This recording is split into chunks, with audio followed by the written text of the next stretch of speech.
हजारों जुर्म 100 देशों में बदनाम, पूरा दुनिया ने दिया एक नाम কিং।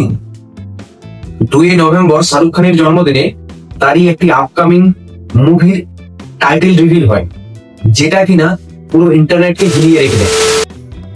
এই কিং মুভির ডাইরেক্টর ছিল সিদ্ধার্থ আনন্দ, যার আগেও আমরা মুভি দেখেছি, যেমন ওয়ার, জওয়ান, পাঠান, যা খুব হিউজ সাকসেস।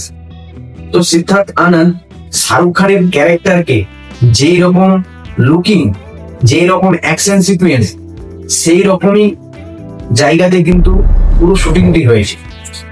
এই কিং মুভিতে প্রধানত দুটি বড় জায়গা আমরা দেখতে পাই।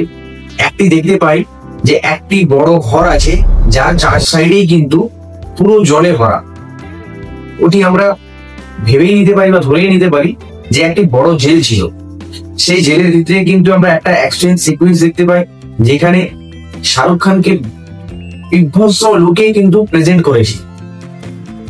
তারপরে আরেকটি জায়গা দেখতে পাই, যেটা ছিল কিনা সেন্ট্রাল জেল থেকে যখন শাহরুখ খান বেরিয়ে আসে, তার সেই মুহূর্তের লুক বা সেই মুহূর্তের পিকচার এখন কিন্তু ইন্টারনেটে খুবই ভাইরাল।